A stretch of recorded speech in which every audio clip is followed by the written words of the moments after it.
नमो अरिहन्ताणम् नमो सिद्धाणं नमो आयरियाणं नमो उवज्झायाणं नमो लोये सव्वसाहुणम् तीन भुवन में सार वीतराग विज्ञानता शिव स्वरूप शिवकार नमः त्रियोग संहारिके। हम पढ़ रहे हैं परम मांगलिक ग्रंथ श्री छह ढाला जी।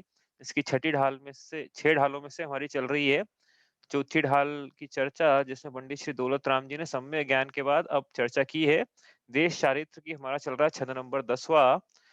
इसको पढ़ते हैं एक बार। सम्यक ज्ञानी होय बहुरी दृढ़ चारित लीजे एक देश अरु सकल देश तसु भेद कहीजे त्रस हिंसा को त्याग वृथा था वरन सहारे परवदकार कठोर निंद्य नहीं वयन उचारे। तो यहाँ पे कह रहे हैं कि सम्यक ज्ञान की चर्चा पूरी होती है तो चर्चा ही पूरी नहीं होती है, मतलब ये मान के चल रहे हैं कि जीव ने सम्यक दर्शन सम्यक ज्ञान की प्राप्ति कर ली है, लेकिन ये श्रावक अभी भी अव्रति है। अब यह दो कषाय चौकड़ी को जीत कर दूसरी कषाय चौकड़ी मतलब अप्रत्याख्याना वर्ण कषाय चौकड़ी को जीत कर बहिरंग में क्या करता है, पांच पापों का प्रतिज्ञा पूर्वक त्याग करता है, लेकिन स्थूल रूप से त्याग करता है। इस प्रकार से वह देश व्रत अंगीकार करता है। इसकी चर्चा हमने कल की। ठीक है, यहाँ लिखा सम्यक ज्ञानी हो, सम्यक ज्ञानी होकर फिर उसके पश्चात दृढ़ चारित लीजिए। तो दृढ़ चारित यहाँ पे लेना है अपने, कौन से दृढ़ चारित की चर्चा करेंगे, यहाँ पे देश चारित की चर्चा करेंगे चौथी ढाल में। फिर महाव्रत की चर्चा सकल चारित्र की चर्चा छठी ढाल में करेंगे। तो यहाँ पे क्या कहा कि उस चारित्र के दो भेद हैं, एक देश और सकल देश। एक देश मतलब पापों का एक देश त्याग और सकल देश मतलब पापों का पूरा पूरा त्याग। तो एक देश पापों का त्याग किया तो छोटे व्रत है, पूरा त्याग करा तो महाव्रत है। तो छोटे व्रत होने को अणुव्रत कहते हैं। तो यहाँ पे अणुव्रतों की चर्चा है, महाव्रत की चर्चा छठी ढाल में आएगी। अणुव्रत किसके होते हैं, अणुव्रत श्रावक के होते हैं। सकल व्रत किसके होते हैं, मुनिराजों के होते हैं। तो आरिका माता के क्या होते हैं उनको उपचार से उपचार से देखो लगा लो साथ में, उपचार से आरिका माता को महाव्रती कहा जाता है, लेकिन है पांचवा गुण स्थानी। एलग जी छुल्लक जी को तो उपचार से भी नहीं कहेंगे महाव्रती हो आरिका माता के लिए वैसे विशेषण की उपचार से महाव्रती कहेंगे। ठीक है, क्योंकि वो जितना कर सकते हैं उन्होंने उतना किया, लेकिन एलग जी छुल्लक जी तो मुनि दीक्षा ले सकते हैं ना, इसलिए उनकी भले उनकी 11वीं प्रतिमा हो भली, हाँ फिर भी उनको महाव्रती की संज्ञा उपचार से भी नहीं है। तो यहाँ पे एक देश और सकल देश तसु भेद कही जाए। अब यहाँ पे चर्चा आएगी वो एक देश की। तो हम आज पढ़ेंगे हम अहिंसाणु व्रत। उसके पहले एक छोटा सा करेक्शन इसमें आप कर लीजिए। कल हालांकि क्लास पहले तो अपन ने सही लिखा था, कल क्या है यहाँ पे एक जगह धतूरा लिखा था ना, यहाँ पे ये धतूरे की जगह इसको अचार कर लो भैया। हाँ, क्योंकि वो धतूरा तो क्या है मादक पदार्थ में आ गया ऊपर चार मकार में। हाँ, तो ये धतूरा नहीं आएगा यहाँ पे, इसकी जगह आप यहाँ पे करो अचार। अचार मतलब संधान, संधान मतलब बहुत समय का जो रहता है अचार मुरब्बा पुराना अचार, उसको यहाँ पे तो ये अभक्ष है, मतलब वो भी है ना। तो धतूरा हटा के तो ये पूरे अपने 22 अभक्ष हो जाएंगे। आचार कर देते हैं, अचार चार मुरब्बा भी कर सकते हो, संधान भी कर सकते हो, जो लिखना है आपको इस प्रकार से यहाँ पे। तो ये होगा आपके कल चर्चा। अब इसकी रिपीट नहीं करेंगे भाई, ये तो आप बड़ा आसान था समझना। अच्छा, इसमें ये रह गया यदि किसी का देखो रिवीजन नहीं हुआ था अपना कि चलित रस के 5 नंबर मकार क्या होते हैं, मध्य मास मधु और मक्खन। मक्खन क्या है, अब ये मक्खन की चर्चा रह गई थी अपनी। अब मक्खन ये भक्ष है कि अभक्ष है। तो ये मक्खन जो है ना, ये जैसे ही बना वैसे ही खा लिया तो बात अलग है, लेकिन क्या है तो जैसे ही बना वैसे ही गर्म करना पड़ता है इसको। तो जैसे ही मक्खन बना है वैसे ही उसका घी बनाओ। अंतर मुहूर्त की मर्यादा भी इसकी, मतलब जैसे ही मक्खन निकला वैसे ही इसको गर्म करना है तो वो घी मर्यादित कहलाएगा। वरना मक्खन में तो क्या है अंतर मुहूर्त के अंदर ही त्रसियों की उत्पत्ति हो जाती है, इसलिए मक्खन खाने योग्य नहीं है। इसलिए देखो ऊपर बात करी थी अपन ने, अब देखो बात निकल रही चरणानुयोग की। तो क्या पता, मैंने आपको पहले ही बोला था कि चरणानुयोग की चर्चा ऐसी कि कहाँ जाके कहाँ खत्म होती है ये तो मतलब पता ही नहीं लगता है, इसलिए अपन बिल्कुल संक्षेप में लेंगे यहाँ पे। तो पहले अपन बात की थी अपने 2 दिन पहले कि अनछने जल का त्याग होता है श्रावक को, है ना। यहाँ पे बात कर रहे हैं मक्खन का त्याग होता है। तो इसका क्या मतलब पता है, इसका मतलब ये है कि बाजार की सभी बनी हुई चीजों का त्याग हो गया है। क्योंकि अनछने जल का त्याग है प्रतिज्ञा पूर्वक। तो बाजार की चीजें जो हैं उसमें कौन सा छान के जल उपयोग में हो रहा है, कौन सा मर्यादा का जल उपयोग में हो रहा है। और बाजार के अधिकतर चीजों में जो है, बाजार की चीजें उसमें मक्खन जो है वो मिला हुआ ही रहता है। और भी चीजें हुई है, हाँ, तो अपन तो मक्खन की बात कर रहे थे यहाँ पे। जैसे बाजार की दवाइयां है, अब ये बाजार की दवाइयां लेगा कि नहीं लेगा दर्शन प्रतिमाधारी? क्यों ये इसको सर्दी खांसी हो जाएगी तो ये वो काफी का वो कफ का सिरप आता है ना, वो लेगा कि नहीं लेगा? तो ये इसके मधु का त्याग है। और जितने भी ये कफ के सिरप आते हैं इनमें शहद, हनी होता है, इनमें अदरक हो सकता है, सबका त्याग रहता है। अभी कैसे लेगा बाजार की दवाइयाँ? इसको नहीं लेना। देखो, सिद्धांत की तरफ जाएं तो ये है कि नहीं लेना चाहिए, ठीक है। एक शहद की बूंद का सेवन करने से 7 घावों को जलाने का दोष लगता है, एक शहद की बूंद का सेवन करने से। तो ये जो कफ सिरप आते हैं और भी बाजार में क्या है, मक्खन है, शहद है, अनछना जल है, तो मिला हुआ रहेगा ही रहेगा, ये तो बाय डिफॉल्ट। नहीं भी मिला रहे तो मर्यादा का नहीं है वो जो भी है, ठीक है। तो इससे इसका बाजार की सभी चीजों का घर में बना के खाओ ना, वही कौन मना कर रहा है घर में बनाने का। देखो ना, त्याग एक्चुअली है ना, ये सब ब्रेड का नहीं होता है। त्याग मर्यादा यीस्ट का होता है, त्याग अमर्यादित पदार्थों का होता है।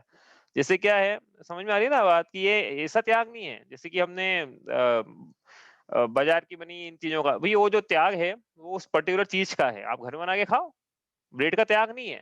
इसलिए ब्रेड का त्याग मत करना, यदि करना हो तो अच्छी बात है, लेकिन ब्रेड का त्याग नहीं है, वो तो बाजार की बनी ब्रेड का त्याग है जिसमें यीस्ट मिला हुआ, जो अमर्यादित है, जिसमें त्रसजीवों की उत्पत्ति है, त्रसजीवों का घात, उसका त्याग है। हाँ, बेकरी के आइटम का त्याग है, इसका मतलब ये नहीं है कि घर में बना के नहीं खा सकते हैं। इसलिए मैं चर्चा करेंगे नहीं ज्यादा, ये तो आप सब क्या है, अन्य अन्य स्रोत से भी जान लेना, इसकी चर्चा बड़ी लंबी चलेगी।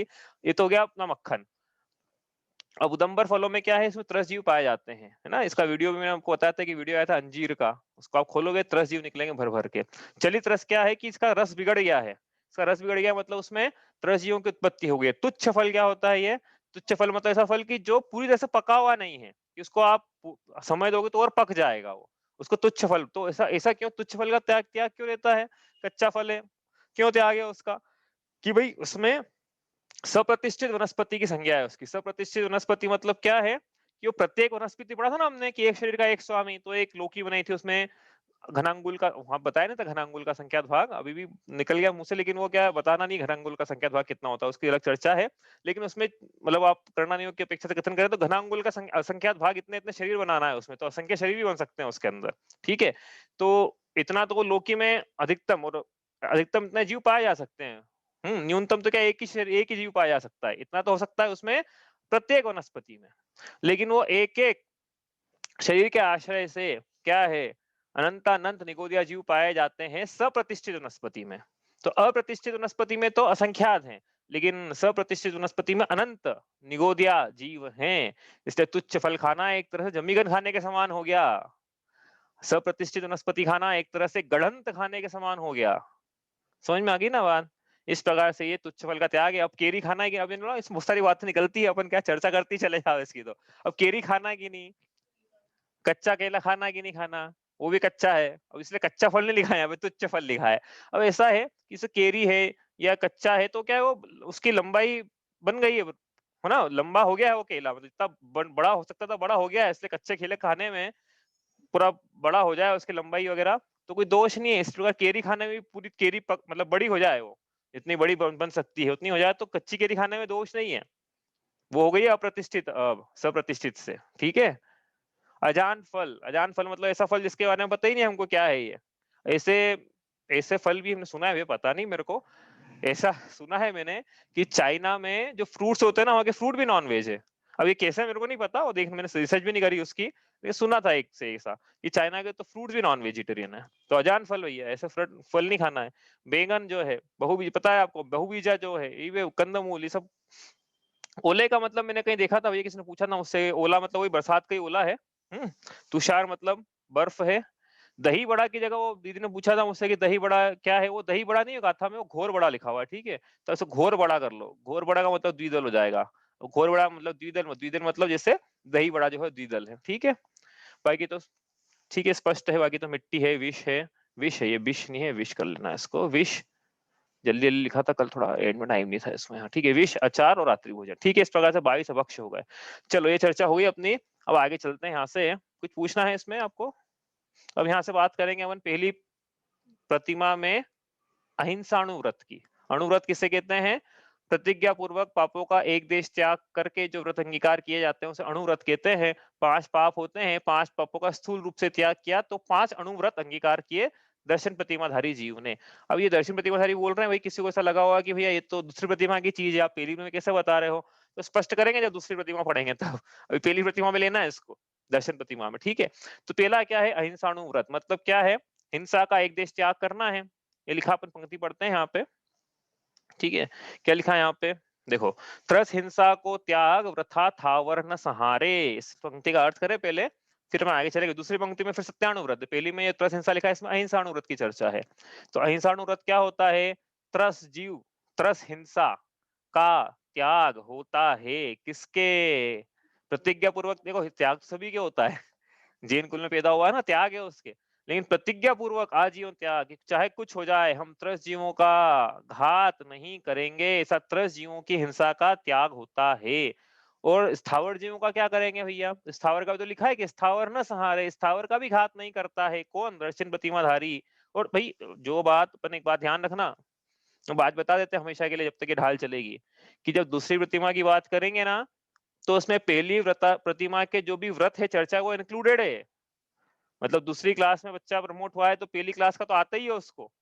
तीसरी में जाएगा भैया, 12th में जाएगा, इंटीग्रल कैलकुलस जहाँ भी पढ़े तो पढ़े हैं, जहाँ भी उसका उपयोग करेगा वो, है ना?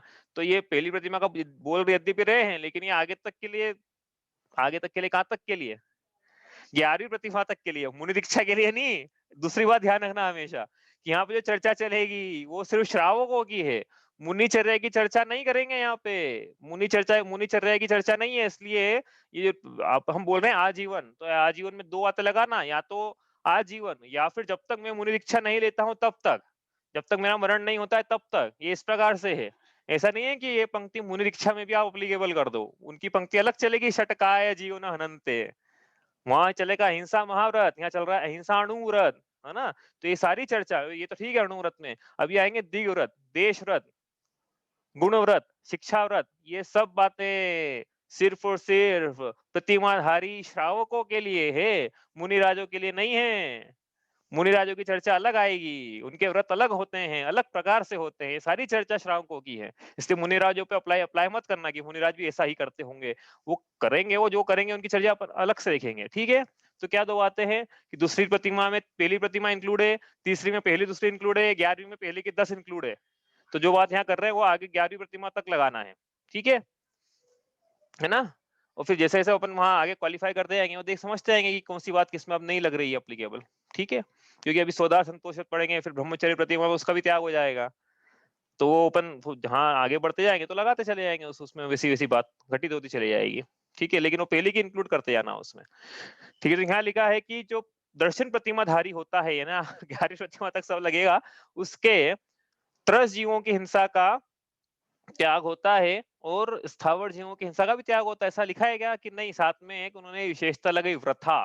व्रथा लिखा है ना, व्रथा मतलब व्यर्थ में, व्यर्थ में स्थावर जीवों की हिंसा नहीं करता है। तो क्या हुआ फिर? अहिंसाणुव्रत की परिभाषा क्या हुई कि त्रिस हिंसा का त्याग, प्रतिज्ञा पूर्वक त्याग, और व्यर्थ में स्थावर जीवों की हिंसा का त्याग रूप जो व्रत है उसका नाम अहिंसाणु व्रत है। लिख नहीं रहा हूं मैं क्योंकि सामने पंक्ति में लिखा हुआ, इसका हिंदी ट्रांसलेशन है सीधा सीधा। क्या है अहिंसाणु व्रत?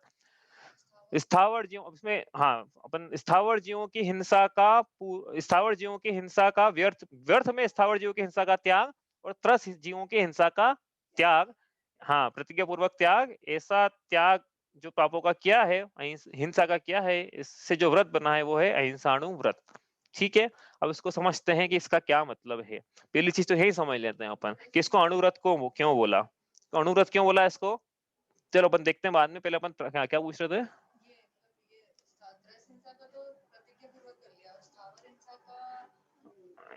नहीं, स्थावर हिंसा का भी प्रतिज्ञा पूर्वक ही है, लेकिन वो ऐसी प्रतिज्ञा करी कि हम व्यर्थ में नहीं करेंगे, ये प्रतिज्ञा करी है। हम त्रस जीवों की हिंसा नहीं करेंगे, इसकी हम प्रतिज्ञा करते हैं। स्थावर जीवों की व्यर्थ में हिंसा नहीं करेंगे, इसकी भी प्रतिज्ञा करते हैं। तो ऐसा जो व्रत है, ये अहिंसाणु व्रत है। हैं, अब बात अभी समझेंगे, इसको खोलेंगे विषय, कोई प्रश्न अभी आप रखो अपने पास, क्योंकि अभी तो समझा ही नहीं ना विषय तो। अब त्रस जीव क्या होते हैं? अहिंसाणु व्रत समझ रहे हैं भैया? हाँ, तो सबसे पहले त्रस क्या होते हैं, स्थावर क्या होते हैं और अणुव्रत क्या होता है, इसके पहले बेसिक से शुरू करा था अपन ने। क्या क्या बेसिक से शुरू किया था कि हिंसा किसे कहते हैं, तो वो समझ में आएगा ना।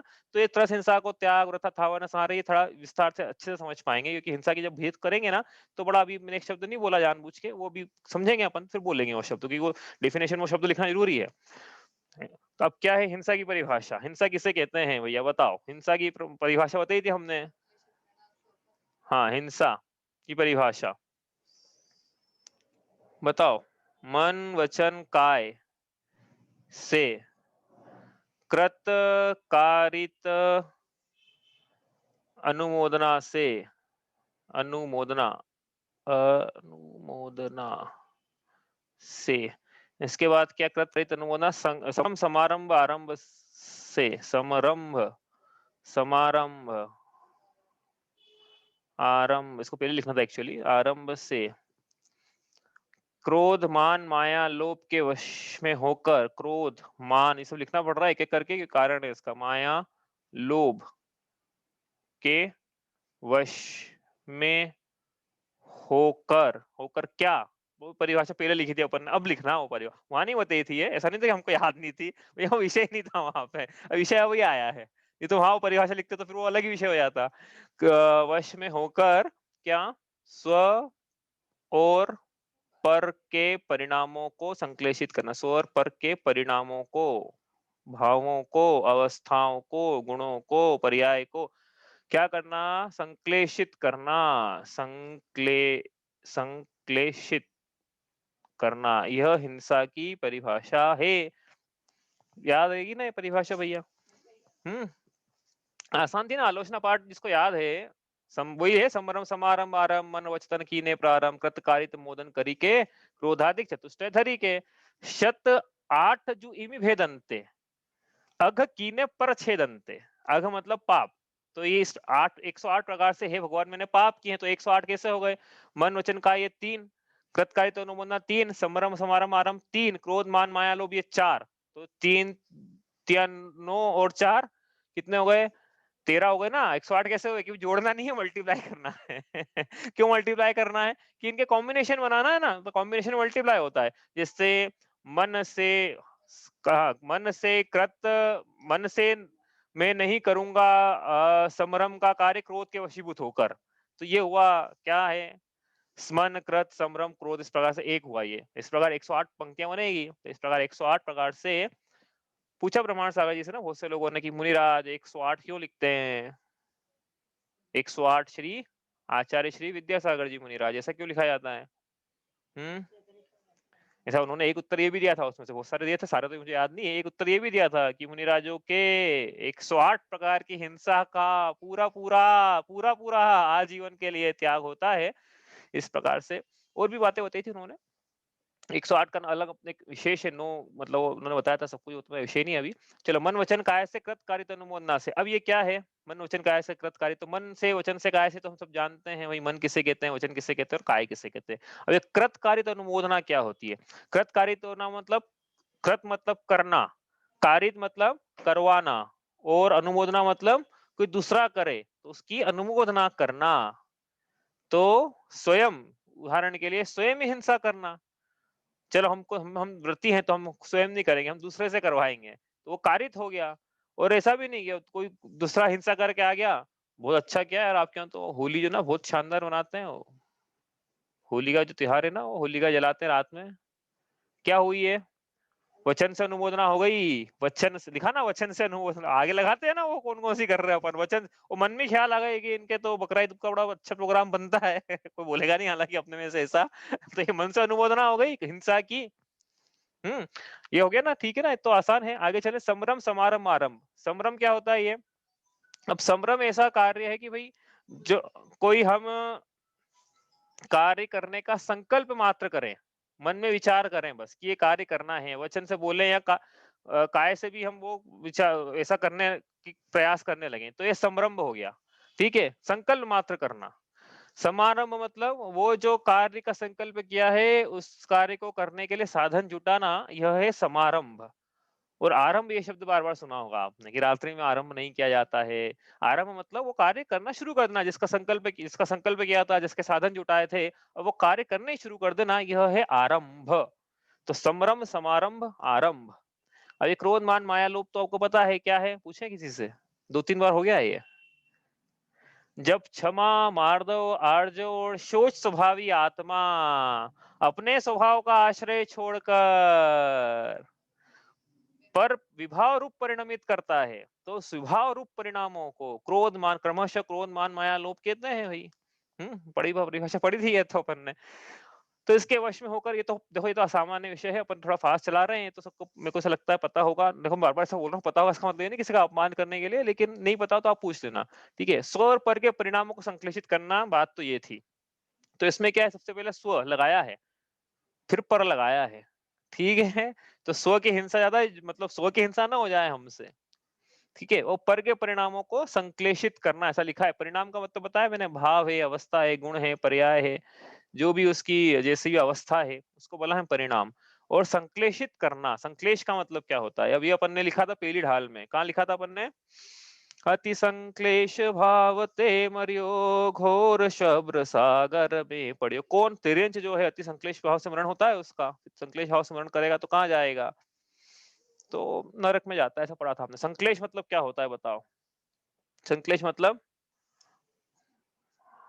परिभाषा याद करना पड़ेगी, पहले में तो आगे बढ़ जाएंगे और संक्लेश मतलब ही नहीं पता फिर। असाता, वेदनीय, बंध के कारण भूत जो परिणाम है, उन परिणामों को संक्लेश परिणाम कहा जाता है।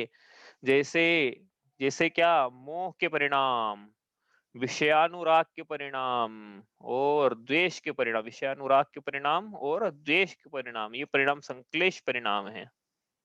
हम्म। तो अब यहाँ क्या कह रहे हैं, क्यों परिभाषा लिखी यहाँ पे कि ऊपर 108 प्रकार से परिणामों को संश्लेषित करना, ये हिंसा है। संश्लेषित करना मतलब क्या? कि ऐसे परिणामों की उत्पत्ति स्वयं में होना, या किसी को, दूसरे को करवाना, जिससे असाता वेदनी का बंध होता हो। ऐसे परिणाम स्वयं करना, या फिर ऐसा दूसरे, हाँ मतलब ऐसा ऐसी क्रियाएं करना जिससे दूसरों को इस प्रकार परिणामों की उत्पत्ति हो, उनके परिणाम संश्लेषित हो, तो ये हिंसा है। यहाँ पे ये नहीं लिखा कि वध करना हिंसा है। वो तो भैया वहां से तो जेएनयू की परिभाषा शुरू होती है, खत्म मत कर देना वहां पे कि दूसरे का वध, प्राणों का हरण कर लेना। प्राणों का हरण करना है ना, तो उसके आगे फिर वो लगाना, आचार्य भगवान ने ऐसा लगाया तत्वार्थ सूत्र जी में, प्रमत्त योगात प्राण व्यपरोपणम हिंसा, ऐसा पूरा लगाना। फिर प्रमाद के वशीभूत होकर, प्रमाद मतलब मन वचन काय से प्रमाद के वशीभूत होकर क्या करना? प्राणों का हरण कर लेना, अपहरण कर लेना, वियोग कर देना, यह हिंसा है। तो वहां पे साथ में दो चीज लगाई थी उन्होंने, आचार्य भगवान ने दो चीज लगाई है वहां पे। एक तो आत्मा में प्रमाद की उत्पत्ति होना, ये स्व हिंसा हो ही गई ना। आत्मा के प्रमाद की परिभाषा पूछूं मैं? प्रमाद की परिभाषा कौन बताएगा? हाँ, आत्मा के कल्याणकारी कार्यों में असावधानी, अनुत्साहीनता, अरुचि का परिणाम प्रमाद है। तो ये अपन स्वयं के प्रति असावधान है ना, तो ये स्वयं की हिंसा है, प्रमत्त योगात। और ये स्वयं, ये इस प्रकार से प्रमाद की उत्पत्ति हुई, और फिर मन वचन काय वैसे किए जीव ने, और फिर प्राणों का हरण किया। और प्राण किसे, फिर प्राण कौन से लेना है यहाँ पे द्रव्य प्राण लेना है। द्रव्य प्राण क्या होते हैं भैया? हमने पढ़े थे 10 प्रकार के द्रव्य प्राण है, 5 इंद्रिय, मन वचन काय, आयु और श्वासोच्छ्वास। तो इनमें से किसी, श्वासोच्छ्वास, आयु ले ली किसी की, आगे ना फिर वहां पे हिंसा आ गई ना, इसी प्रकार सब में लेना। वो तो अपना विषय अपन हो गया था वहां पे, तो रिवाइज करा अपन ने थोड़ा सा। अब यहाँ पे बात क्या चल रही है कि असाता वंद, असाता वेदनी बंध के कारणभूत परिणाम कौन कौन से हैं, ये पढ़ा था हमने तीसरे ढाल में। रिवीजन चल रहा है। अब पहले तो क्या था, देखो पहले शुरू की 3 ढाल चली थी ना, तब हमेशा एक या पहले दूसरे ढाल में मैं हमेशा ऐसा बोला करता था कि ये विषय आगे आएगा, आगे आएगा, आगे आएगा। अब क्या बोल रहे हैं अपन? ये हो चुका है, हो चुका है, हो चुका है। तो ऐसा था, वेदनीय बंधे के कारणभूत परिणाम हो चुके हैं तीसरी ढाल में। कौन कौन से हैं? दुख, शोक, ताप, वध, आक्रंदन और परिदेवन, ये परिणाम है। लिखा होगा आपने, अपन लिख नहीं रहे कि लिखें। असाता वेदन बंध के कारणभूत परिणाम कौन कौन से हैं? बताओ क्या बताया मैंने? दुख, शोक, ताप, वध, आक्रंदन और परिदेवन। क्या है ये भाई दुख के परिणाम होते हैं, शोक के परिणाम जो होते हैं, ताप के, वध के, आक्रंदन के और परिदेवन, मतलब बताया था ना कि जैसा ऐसा विलाप करना कि अपने को एक दूसरे को रोना हो जाए। इस प्रकार के जो परिणाम हैं, इससे असाता वेदनी का आश्रय और बंध होता है। तो किसी जीव में ऐसे परिणामों की उत्पत्ति करना या स्वयं में ऐसे परिणामों की उत्पत्ति होना, यह हिंसा है। और वो उत्पत्ति में निमित्त वो परिणाम कैसे होते हैं, क्यों होते हैं? ये 108 प्रकार से होते हैं, जो लिखा अपन मन वचन काय कृत काय तनु मन समर समार आरंभ क्रोध मान माया लोभ। ठीक है, दो दो हिस्सों में परिभाषा समझ लेना उसको। तो पहला हिस्सा तो हम ज्यादा करेंगे, दूसरा हिस्से की चर्चा चल रही है अभी, स्व और पर के परिणामों को संश्लेषित करना। ठीक है, तो इसका क्या मतलब हुआ? देखो अपन, ये तो शास्त्रीय परिभाषा हो गई। समझना क्या है यहाँ से, लिखा ना आ रहा, बड़ा आसान है समझना। पर को दुख देना हिंसा है, पर को शोक उत्पन्न करना, लिखा है ना, देखो आ गई परिभाषा, निकल गई यहाँ से, निकली नहीं निकली? पर को शोक उत्पन्न करना, पर को ताप उत्पन्न करना, पर का वध करना, पर को रुलाना, पर को ऐसे परिणाम करना कि उसको रोना आ जाए, मतलब स्वयं रोना ऐसे आ जाए या फिर ऐसे रुलाना उसको। तो पर में ऐसे लगाया है, वैसे स्व में लगाना, स्वयं स्वयं को दुखी होना, स्वयं में स्वयं शोकाकुल होना, स्वयं में ताप उत्पन्न होना है, स्वयं का ही वध कर लेना, किसका? अपने अपने शुद्ध स्वभाव का भी हरण कर लेना और सुसाइड भी कर, दोनों लगा, द्रव्य प्राण भाव प्राण दोनों लगाना है इसमें।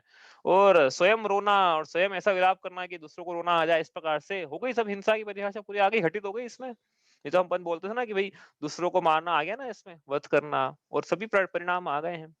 तो इस प्रकार से हिंसा की परिभाषा, विस्तृत परिभाषा बनाई है। आत्मा में राग द्वेष की उत्पत्ति होना ही भाव हिंसा है, मूल तो ये बात है।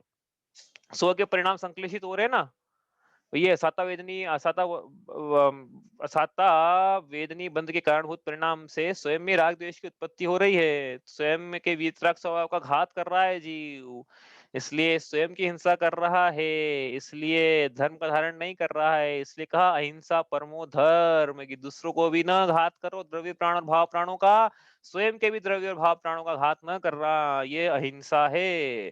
ठीक है, तो ये हिंसा की लिखी अभी तो परिभाषा, अपन ने अहिंसाणुव्रत पढ़ रहे हैं, लिखी परिभाषा हिंसा की है। ठीक है, तो ये हुआ हिंसा। आगे चले अब तरस भाई कुछ पूछना है इसमें किसी को? ये तो मतलब ऐसा लगता है मुझे को, चरणानुयोग के विषय ऐसा लगता है मेरे को कि ज्यादा इसमें गूढ़ नहीं है। प्रथमानुयोग और चरणानुयोग के दो विषय हैं जो मुझे ऐसा लगता है कि आसानी से समझ में आ सकते हैं। द्रव्यानुयोग में थोड़ा डिफिकल्टी हो सकती है, और सबसे डिफिकल्ट यदि है शायद तो कर्णानुयोग लगता है लोगों को, लेकिन वो भी इतना डिफिकल्ट नहीं है। उसमें भी दो दूनी चार, मतलब कर्णानुयोग सबसे आसान है। कर्णानुयोग में दो दूनी चार ही होते हैं हमेशा, चरणानुयोग में दो दूनी पांच भी हो सकते हैं कभी कभी तो वो ज्यादा, कर्णानुयोग ज्यादा आसान है। ठीक है, तो सौर पर के परिणामों को संश्लेषित करना, परिणामों को नहीं लिखा यहाँ पे। चलो आगे चलते हैं यहाँ से, आपको कोई प्रश्न है तो आप पूछते चले आना, हमने तो हम आगे चलते चले आएंगे। ठीक है, अब क्या लिखा था? त्रस हिंसा को त्याग। तो ये हिंसा की परिभाषा हो गई। अब त्रस किसे कहते हैं और स्थावर किसे कहते हैं, पहले वो समझते हैं। उसके पहले चार प्रकार से हिंसा और समझ लेते हैं, हिंसा का प्रकरण चल रहा है ना अपना, फिर त्रस का प्रकरण लेंगे।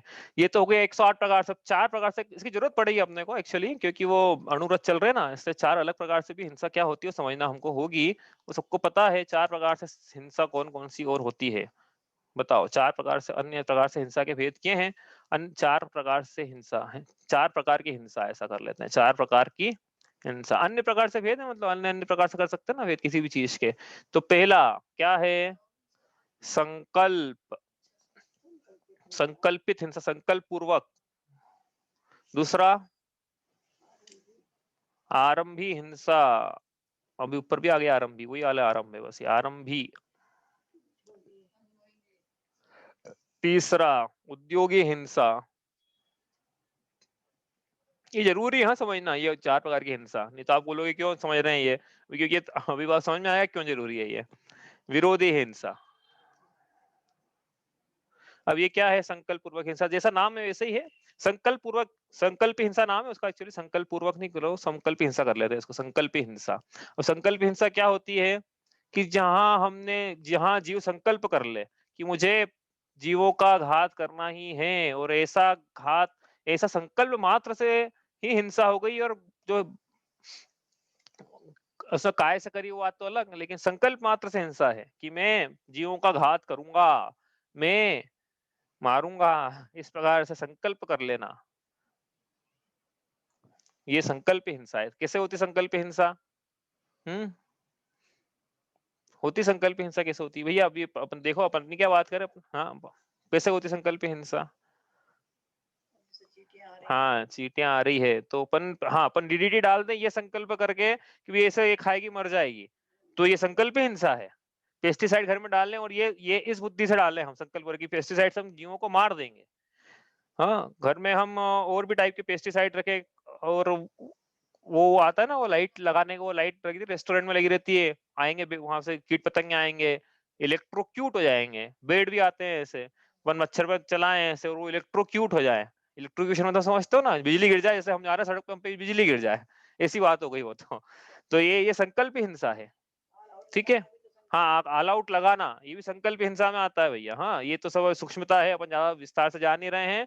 संकल्प हिंसा में है ये भी। तो आप बोलोगे संकल्प ही कैसे है? हमारे तो परिणाम ऐसे नहीं है कि हमारे हमारे तो भगाने के हैं। तो समझेंगे अभी अभी वो आएगी परिभाषा आठ मुहूर्त में नहीं, ये ऋचा बोलते मरते नहीं उससे, ऐसा नहीं है कि नहीं मरते हैं। नहीं नहीं, वो मच्छर ही नहीं है, बाकी तो और भी तो जीव है ना। ऐसा थोड़ी है मच्छर नींद मरते हुए दिख रहे हैं, तो और भी तो जीव है, जहर फैला रहे हैं अपन। दूसरा संकल्प हिंसा ये है भाई, अपन तो अब जेएनयू पे लगाए, बाकी की तो क्या बात करें, अपन तो अपनी बात कर रहे हैं, इसमें प्रतिमा ले रहा है ये तो जेएनयू की बात होगी अब तो जेएनयू भी ले सकते हैं प्रतिमा भैया हो। जैन कुल में जरूरी नहीं है कि जैन कुल में पैदा हुआ ही प्रतिमा लेगा। जैन कुल में पैदा हुआ, यहाँ तक कि तिर्यंच भी प्रतिमा ले सकते हैं, तिर्यंचों की भी प्रतिमा होती है, हो सकती है। तिर्यंचों की, देवनार्कियों की नहीं होती, मनुष्यों और तिर्यंचों की प्रतिमा हो सकती है। अजैन कुल में पैदा हुआ व्यक्ति प्रतिमा ले सकता है। हाँ, लेकिन वर्तमान में ऐसी व्यवस्था है कि अजैन कुल में पैदा हुआ व्यक्ति मुनि दीक्षा नहीं लेता, नहीं दी जाती है उसको। मतलब वर्तमान में ऐसी व्यवस्था है, वो क्यों है, वो आचार्य से जाके पूछना पड़ेगा अपने को। लेकिन हाँ, प्रतिमा तो आप क्षुल्लक दीक्षा तक ली जा सकती है। एलक एलक भी, एलक का नहीं बताऊं, क्षुल्लक दीक्षा ने तो क्षुल्लक दीक्षा ली हुई है। अभी मैं नाम बताऊं, ध्यान सागर जी, क्षुल्लक ध्यान सागर जी जैन कुल में उत्पन्न नहीं हुए थे उनके। हाँ, वो तो ठाकुर थे। चलो, अब उनको उन्हें इच्छा नहीं दी जा रही, लेकिन आचार्य जी ने तो उन्हें इच्छा दी नहीं उनको भी, तो जबकि वो जिनवाणी पुत्र नाम है उनका फिर बताओ, फिर भी मुझे इच्छा नहीं है। तो जैन कुल की महिमा समझ में आती है कि कुल में पैदा होने की कितनी बड़ी बात है। आगे चले, अपने चार प्रकार की हिंसा का प्रकरण पूरा करना है अपने को। संकल्प हिंसा हो गई, संकल्प कर लिया अपन ने कि हम जीवों को मारेंगे। आरंभ हिंसा, अब आरंभ हिंसा में क्या है, हमने संकल्प तो नहीं किया कि हम जीवों को मारेंगे, लेकिन गृहस्थी के कार्य करते करते जो हिंसा न चाहते हुए भी हो जाती है, उसको कहा आरंभी हिंसा। उदाहरण के लिए जैसे अपने को भोजन बनाना है, भोजन का समय हो रहा है, रात का समय हो, रात्रि हो जाएगी भैया, अब शाम का 4 बजे का समय है, भोजन बनाना है।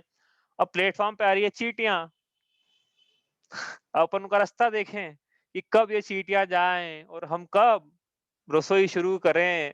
तो ऐसा तो कोई गृहस्थ करेगा नहीं, तो क्या करते हैं, तो हम अत्यंत कोमल झाड़ू लेकर बड़े आहिस्ता से चींटियों को एक तरफ कर देते हैं। ऐसा होने पर चींटियों की हिंसा हुई कि नहीं हुई? अरे भैया, पर के परिणामों को संश्लेषित किया, उनको भयभीत किया, उनको दुख दिया, ताप दिया।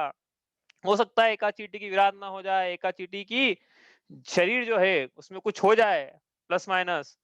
तो हिंसा हुई कि नहीं हुई? कि हिंसा तो हुई है, लेकिन संकल्प पूर्वक नहीं की थी हमने, तो हमारे तो बचाने के परिणाम थे, हमारे मारने के परिणाम नहीं थे। लेकिन ऐसा होने पर भी जो हिंसा हुई है वो आरंभी हिंसा है।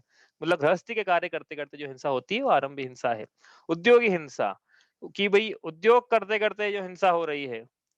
हम्म अभी उद्योग करते करते हो रही है, मतलब क्या कि भाई हम यहाँ से जा रहे हैं उद्योग करने के लिए, जाएंगे टू व्हीलर फोर व्हीलर से, हमारे परिणाम नहीं है कि हम मारे हैं, और हम बिल्कुल यत्नपूर्व, अब देखेंगे अभी क्या करना है। हम बड़ा अच्छे से गाड़ी चला रहे हैं, बाकी फिर भी, और फिर जा रहे हैं जहाँ भी इंडस्ट्री में काम कर रहे हैं वहां पे भी, अब रेडीमेड के प्रोग्राम हमारा काम है, या कोई भी काम है, तो अनछना पाने का उपयोग हो गया उदाहरण के लिए, तो हमारे परिणाम नहीं, तभी हम तो अपनी नौकरी करते हैं।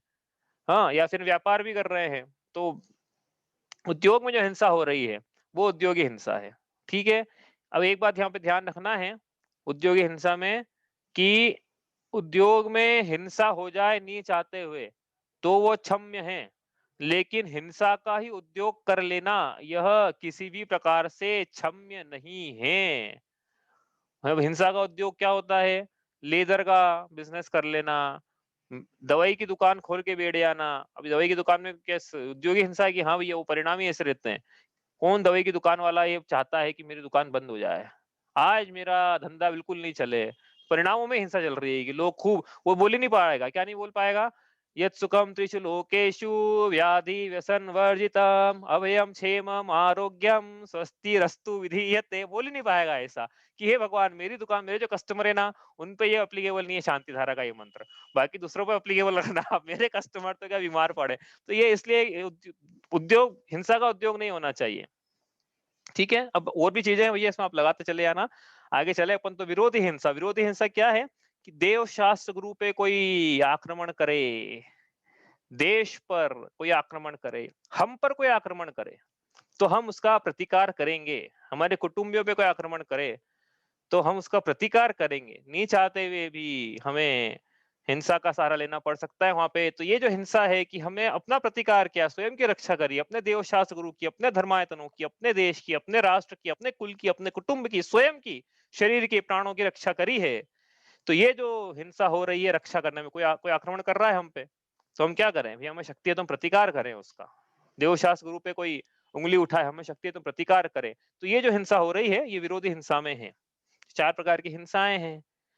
क्यों पड़ी है, ये क्यों पड़ी है आप सोच के आना, कल करेंगे क्यों पड़ी, अणुव्रत से रिलेशन है इसका, इसलिए पड़ी। यहाँ पे अहिंसा अणुव्रत पढ़ रहे हैं ना, आप ये सोचना कि अहिंसा अणुव्रत का जो धारी है उसके इन चार प्रकार में से कौन सी हिंसा का त्याग है, कौन सी का नहीं है, महाव्रतियों के कौन सी हिंसा का त्याग है, कौन सी का नहीं है, वहां भी प्रसंग आएगा ये आप विचार करना।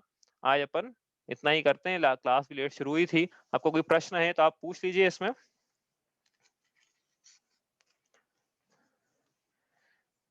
चलिए इतना ही करते हैं। शांति सुधा बरसाए जिन वाणी, वस्तु स्वरूप बताए जिन वाणी, पूर्वापर सब दोष रहित है, वीतरागमय धर्म सहित है, परमागम कहलाए जिन वाणी, मुक्ति वधु के मुख का दर्पण, जीवन अपना कर दे अर्पण, भव समुद्र से तारे जिन वाणी, राग द्वेष अंगारों द्वारा, महाक्लेश पाता जग सारा, सजल मेघ बरसाए जिन वाणी, सात तत्व का ज्ञान कराए, अचल विमल निज पद दर्शावे, सुख सागर लहराए जिन वाणी, शांति सुधा बरसाए जिन वाणी, जा वाणी के ज्ञान ते सूझे लोकालोक, सो वाणी मस्तक नमो सदा देत हूँ धूप।